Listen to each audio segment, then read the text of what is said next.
You are listening to the Horse Radio Network, part of the Equine Network family.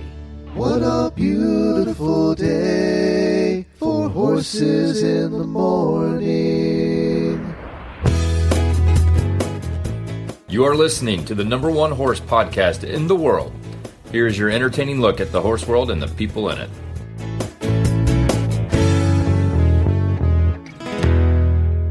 I'm Samantha Oldfield. And I'm Christy Landwehr, and you are listening to this special monthly NRHA episode of Horses in the Morning on the Horse Radio Network for this Thursday, November the 13th. Good morning, Horse World. It's the second Thursday of the month. That means it's time to slide into the National Reining Horse Association episode of Horses in the Morning. In this National Reining Horse Association episode, listen in as we take you straight into the heart of the 2025 NRHA European Derby. You'll hear directly from the champions themselves, what fueled their ride to the top and what's next on their competition schedules. Then, hear from NRHA corporate partner Burr Oaks Sports Medicine and Lameness on the intricacies of treating and maintaining reining athletes. From a seasoned legend of the reining arena to a rising competitor already turning heads, this episode shows exactly why reining continues to be one of the most electrifying and dynamic sports on the global stage. And Sam, speaking of electrifying and dynamic, the granddaddy of them all is coming up, the NRHA Futurity and Adequan North American Affiliate Championships. And they are taking place this month in November all the way through until December 6th. I am so excited. Yes, I look forward to this event every year. I know it's at one of NRHA's own events, but I truly believe it's one of the best, if not the best, reining event that exists today. It is just a total... You have to come and experience it. There's really no way to truly explain how incredible this event is. People from all over the world come in to see it. You'll hear more languages when you walk around the barns, which I love as international liaison. There are so many activities going on. It's just a phenomenal experience and a phenomenal showcase of what reining is. And for those who are listening who have never been before, think about coming. If I was you, this is what I would do. I would come on Wednesday, December 3rd, and I would buy a ticket to the Sliders Night Out. That is our Reining Horse Foundation fundraiser. It's a great event to be able to see all of the Hall of Fame inductees, both horses and humans that have taken place during the year. A fabulous dinner, all kinds of fun. Then on the Thursday, there is our sale brought to you by Markel. And this horse sale, over 230 horses this year, I want to say. So many horses, from yearlings all the way up to more aged horses, and just phenomenal backgrounds, bloodlines. And of course, an auction is always fun. And then on the Thursday, we dive into the Spooks Gotta Whiz Elements of Reining Pro-Am. And that Pro-Am is where we have a professional and a non-pro, which could also be a youth, ride half a pattern each for a top score. So that's a super fun evening and a super fun event to watch. And then on Friday night, of course, is our non-pro level 4 finals. And then on Saturday is our open level 4 finals. And we have a trade show that has so many great vendors and products and things that you can buy. I mean, the list goes on and on of activities. Yes. And just a couple notes on that Thursday, I believe that is our Military Appreciation Day. And if you do come to the show that day, we promote that you wear red in the shade that best suits you so that you can show your appreciation and support of our military. That's what that night really is all about. And if you're coming to the Pro-Am, if you're an international competitor, or if you're someone who would like to meet many of our international members and fans, we have the international reception that happens at 7 p.m. right in the Rainer Suite Lorick Ranch Lounge. And that's to help celebrate all of our international competitors as well that have made the trip over to this event. So much going on, so much fun. It's just a whirlwind, but you have to come experience it. And speaking of the military night, just a couple of days ago was Veterans Day. So shout out to all the veterans. My husband is Army. He served in, speaking of international, Mannheim, Germany, is where he was stationed. He became a military trained respiratory therapist over there. So shout out to all the military. This is your week. So we just so appreciate what all of you do for all of us. We have an exciting show today, as Sam had mentioned earlier, really showcasing our internationals. And this show today is sponsored by Burr Oak Sports Medicine and Lameness. Dr. Vern Dryden and his wife, Cappy, are corporate partners of the NRHA, and we are so thrilled to have them in that capacity. Dr. Dryden is going to join us today on the show. He grew up working on a cattle ranch in southeast Arizona. His love for horses was identified early as he worked with his father and brothers on this family cattle operation. Dr. Dryden graduated at the top of his class from the Oklahoma State Farrier School. Having received full academic scholarship to the University of Arizona, he shod horses throughout college and graduated as the Outstanding Senior of the Year in Veterinarian Science and Microbiology.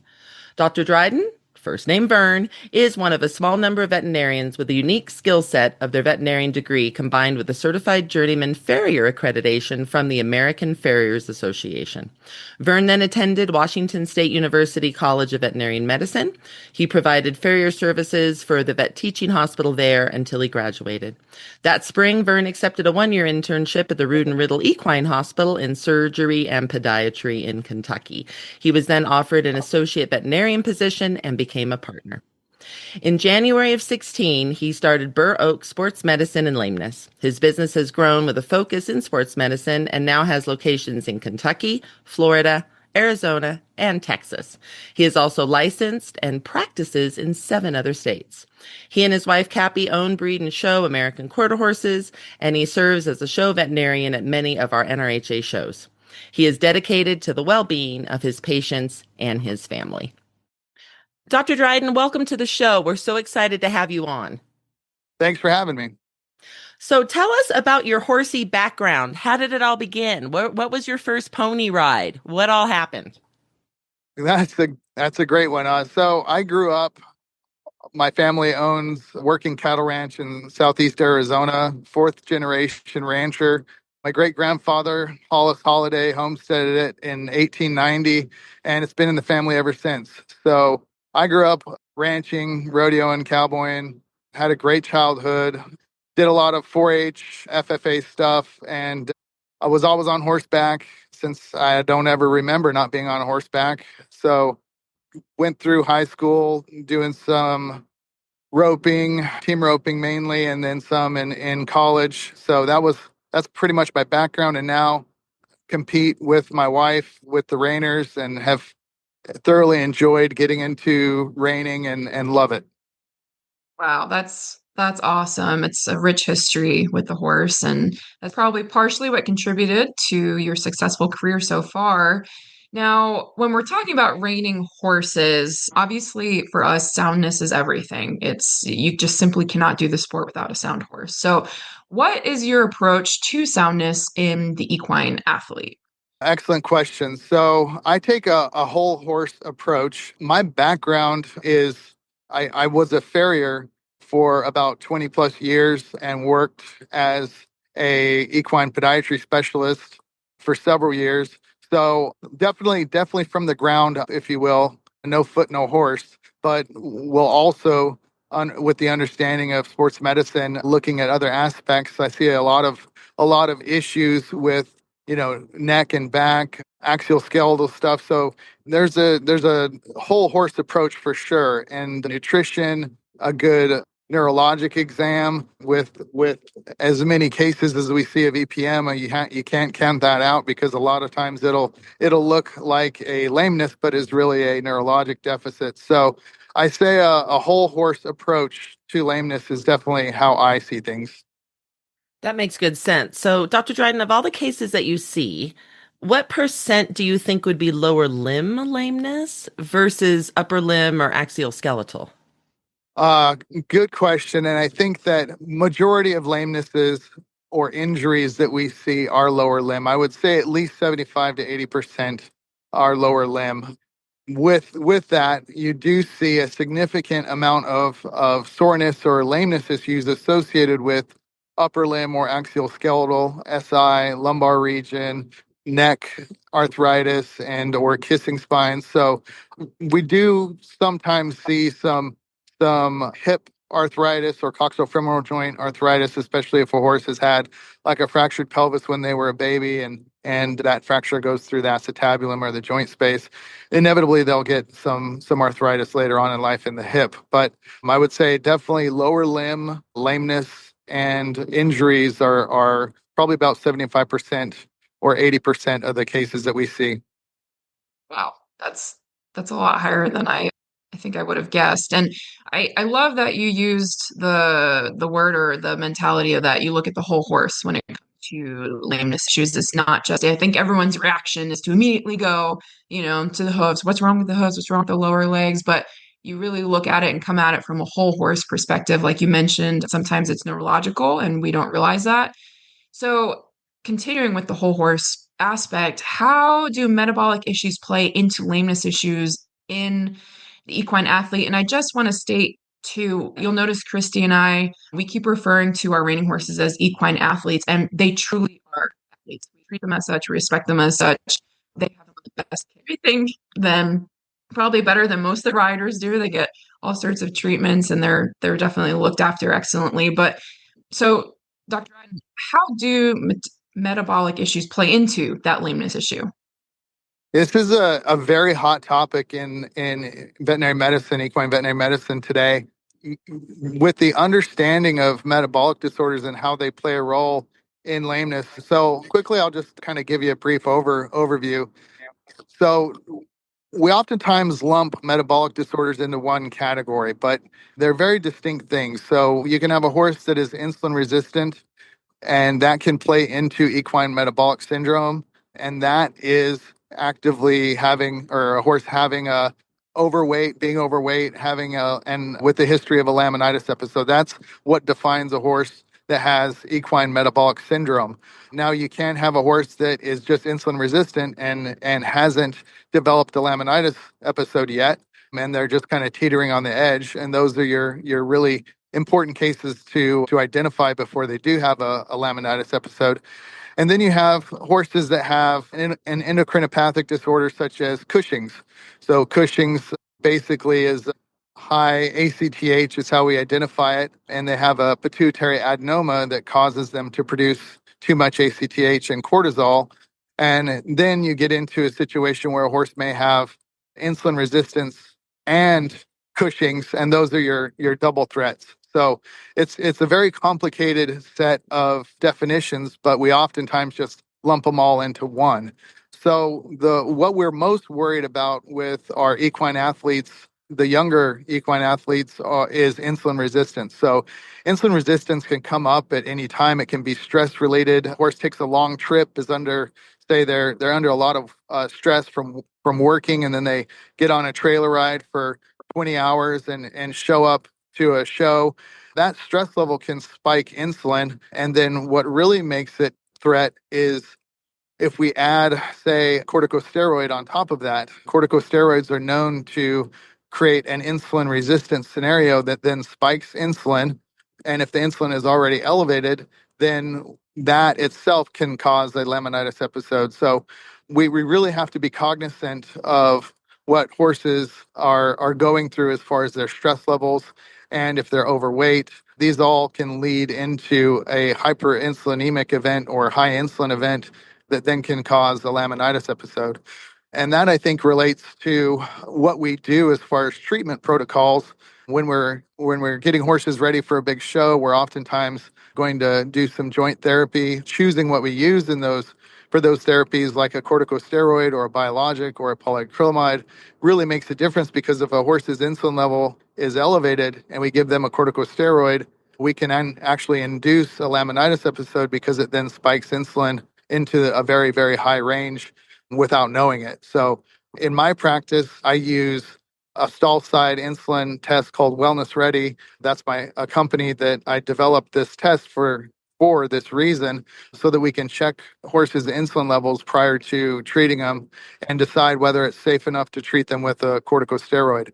So I think metabolic issues are a huge concern for us now, understanding how insulin levels tie into risk assessment for laminitis episodes. Dr. Dryden, I could talk to you for hours about Burr Oak and also about your Wellness Ready program. I think both of them are fantastic. How can our listeners that might not necessarily be coming to our horse shows and seeing you like we're going to here soon at Futurity, how can they find out more about you? What is your website, your social media? What's the best way for them to reach out? Yeah, so our website for Burr Oak is www.burroakveterinary.com. It's BUROAK veterinary.com. Our social media, we are on Facebook and Instagram. I don't do a ton of social media myself. However, Nicole and my wife Cappy, they do a great job of having a presence there and always notify people about our show schedule and where we're going to be. So going to our Facebook and Instagram will probably be the best to get the down low on where we're going to be. Well, that sounds wonderful. Thank you so much for being on the show today. Is there anything else that you would like to add? I think NRHA is doing a phenomenal job really bringing reining to the forefront. We've gotten a ton of notoriety, and I think you guys are doing a great job. So thanks for having me. Well, I really enjoyed that interview with Dr. Dryden. He kept the terminology simple so I could understand it and really explained so many things that I had never thought of before. I agree. And he hit on a couple key points that they're always good reminders for us as athletes and competitors. No hoof, no horse, and that it's a whole horse image you have to look at, not just the hoofs when it comes to lameness. And now I'm going to introduce our next guest, Alessandro Frassa, and we are going to dive into talking about the 2025 NRHA European Derby. Alessandro Frassa is a prominent trainer at the prestigious 23 quarter horses located in beautiful Scappuccino, Italy. Frassa has been an active NRHA member and professional since 2002, giving him an extensive over 20-year reining career. Most recently, Frassa has taken one of the most prestigious titles in the reining worldwide, NRHA European Derby Level 4 Open Champion, an accomplishment earned in Lyon, France in November of this year. Welcome to the show, Alessandro. We are so happy you can be with us here today. Thanks for having me. So, I know you've had a long career with NRHA already, but we always like to go back to the beginning and to learn, how did you get started in reining? How did it all begin for you? Well, it all began back in 1993. My parents buy me the first quarter horse. It was a mare, and I used to do a little bit, a little show, a little barrier racing, pole bending, and gincana show with her. But at the time, and I was still going to school, but close to my town, a reining trainer named Markus Schofer moved. So during the summer break, I went there for help, and I was pretty much cleaning stall and feeding in the morning for him and exchanging. I was getting him to help me out with my mare. There I had the chance to see the first reining horses, and then I fell in love, and I decided that I was gonna be an horse trainer. From there, then I had my parents forced me to finish the school because I just was just thinking about horses. And once I finished the school back in '97, I went straight to the States, and I went to work for Sergio Elia. And there was at the time there was Hank Salmon there, and I've been there for a year and a half, for a couple of years, and then I came back and I opened my own business. I started to train horses. After that, in 2001 or 2002, I believe, I won the first intermediate Open Futurity here. And but after the year after, very much I was like if I would be level 4, and I realized that I wasn't. It has been luck very much. So I realized that I had to go back to the States and learn more. So I went to work for Troy Hikes in 2004, and then 2005, 2006, I moved and I worked for Bob Avila. After that, I went to work for a year and a little over a year for Todd Bergen, where I had the chance to learn and show some horses. Luckily, at Bergen, I had the chance to show a horse at the NRBC in 2007, and I won the limited open at the NRBC, and I placed 4th or 5th in the intermediate open. And then I came back, and that's about it. That is awesome. So, Alessandro, we're all in this because we love horses, right? We love their power. We love their athleticism. We love their kind hearts and souls. So, tell us about some of the horses that hold a special place in your heart. Well, some of the horses that hold a special place in my heart are a horse called Cerutti Gino, that back in 2000, I believe, make me won the first special event in Italy. And that was a special horse because at the time was a horse that naturally stopped like the modern horses.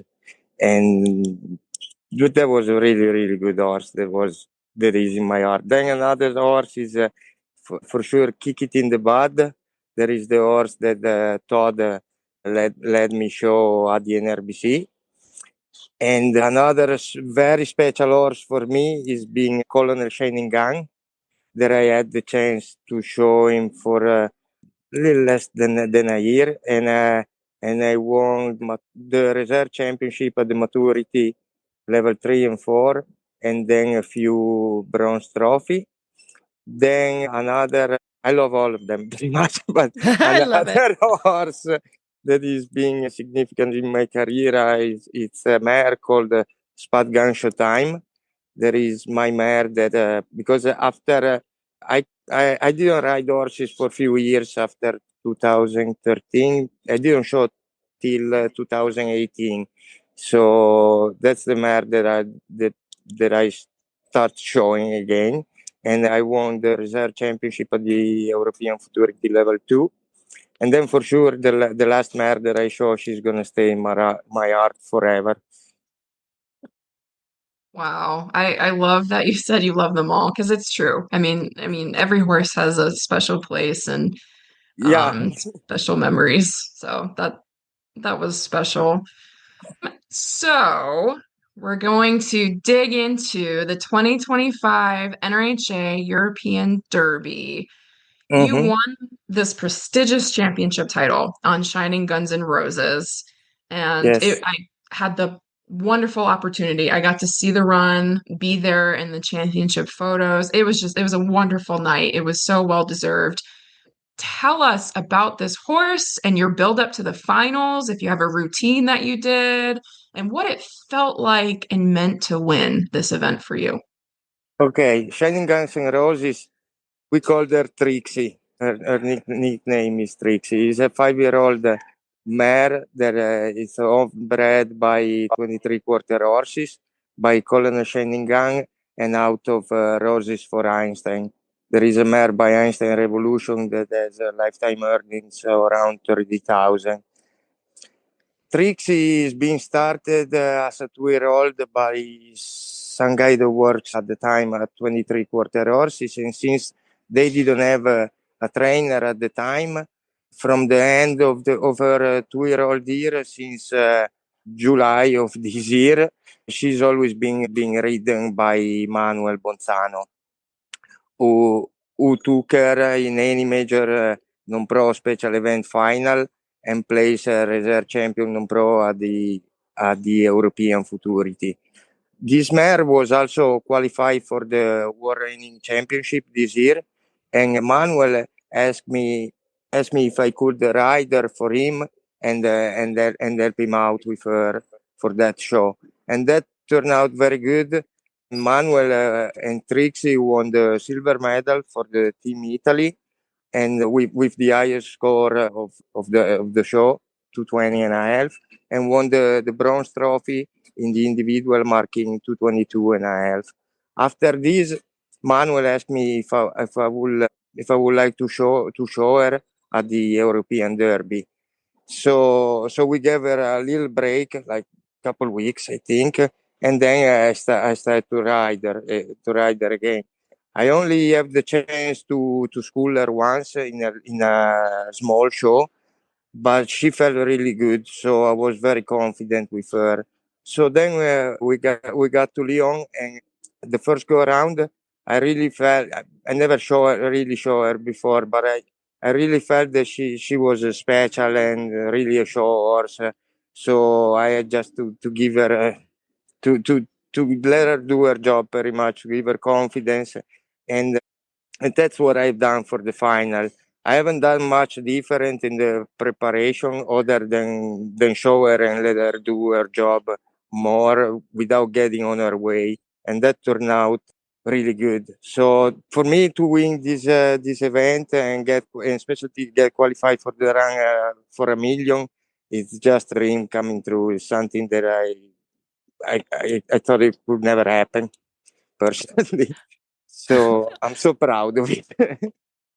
You should be so proud. I am so excited to meet Trixie one day. I hope I get to. I would absolutely love that. What a wonderful horse. You will in Vegas. Good. Okay. She's coming over. That's exciting. I love it. Yeah. Well, I will make sure to hunt you down so that I can give her a pet. She sounds fantastic. So, Alessandro, where can people go as fans to find out more about you and your reining career? Do you have social media, a website? Yeah, what is best? No, I have social media, Facebook and Instagram, and then they can go on the website of 23 Quarter Horses. Wonderful. Well, we so appreciate you being on the show today. Do you have anything else that you would like to add? I just want to say thanks to all the 23 Quarter Horses team and everybody else that worked for my goal, for our goal. I love that. That's awesome. Well, thank you so much for being on here today, Alessandro, and we are all looking forward to meeting you and Trixie in Las Vegas. And congratulations once again on an absolutely beautiful run at the 2025 NRHA European Derby Championship. Definitely well deserved. Thank you so much. Thanks for having me again. Thank you. 20-year-old Anna Maria Zehetbauer has been making a name for herself from an early age in the reining world. When she turned 15, she decided to quit school and work with her own reining horses full time. Since then, she's competed at many futurities and derbies on self-trained equine athletes. A turning point in her career was meeting Brett Stone and being able to learn from him. Her investment in horses bred by Silver Spurs Equine helped her achieve over $360,000 in lifetime earnings to date. Until now, she has only shown in Europe. However, Anna Maria is planning to make the trip over the pond to show in the U.S. a few times a year moving forward, starting with the upcoming 2025 NRHA Futurity in Oklahoma City. Welcome to the show, Anna Maria. We're happy to have you on here today. Thank you. So tell us about your start in reining. We always ask folks this when they first jump on because everyone's story is so unique. So tell us about your start in reining and what led you to the decision to leave school and work with horses full time. So I've been with horses since I can remember. My parents bought the ranch in Austria in 2001 and I was born in 2005. So I grew up with them all my life. And we always had some quarter and paint horses, and I discovered that I really like reining. I did all the Western disciplines, like almost all of them, but I was really in love with reining, and I stuck with it since I was like 10 years old. That is awesome. So, Anna Marie, every rider has a support system. So tell us about the people, and also I would love to hear about your horses. I'm sure they're a support system for you too that help make your career possible. So my number one supporters always has been and always will be my parents, Richard and Melanie Zehetbauer. They are by my side on every show, also at home every day. They're helping me every day with everything, and I'm truly grateful for what they do for me. And then also Brett Stone was a big impact on my story for sure. He helped me a lot with training them and finding good horses for me, and he has led me to a lot of big achievements. And then horse-wise, I have 2-3 horses in mind that really stepped up the game for me, especially SS Pretty Nifty. I won around 150,000 now with her. And then SS Gunnar Frisia, I won around 70,000 with her, and SS Party Rockin', who I will show here this week at the Italian Futurity. I won around 55,000 on him, and these 3 horses, they have never let me down, and I'm really happy with those 3. And yeah, they're all bred by Silver Spurs, and I'm also thankful for them to breed such nice horses. Well, it all starts there. It all starts with the Yeah. breeding. Yeah. So awesome. So you've been on fire this year. I mean, you have been quite successful previous years as well, but this year you've had a very successful year. Yeah. Starting with your win of the 2025 NRHA European Futurity Non-Pro Level 4, leading up to your most recent win at the 2025 NRHA European Derby Non-Pro Level 4. You've had several successes in between. So tell us, how do you plan your event schedule and determine which horses to take to which events and which events to go to? So I always try to make a plan on which horses, on which shows I would like to go to in the beginning of the year. And then I see which horses I got and which ones might be good for the events. And I tried my best to make them ready. But before I decide to go on the shows, I make sure that they feel good about themselves, and I don't want to overshow them, especially the young ones. So I try to really work up to it, to this event that I want to go to on whatever horse it is. And yeah, I try to just make them feel good and make sure they're ready. But I'm not the person that goes crazy to show every horse in every event. That's really important for me, that they stay comfortable and quiet in the show pen. That's so true. That's so true. And strategic. I think, we say it starts with breeding, which is very strategic, and then the training is strategic, and then all the way up to which horses go to which events. That's strategic. So it's definitely a skill to have when planning your calendar. Now, I have to ask because it's coming up soon. I know you're at the Italian Futurity. Then you and your horse will be flying over to the 2025 NRHA Futurity here in Oklahoma City. Tell us how you're feeling about that and if you have any concerns that you're worried about.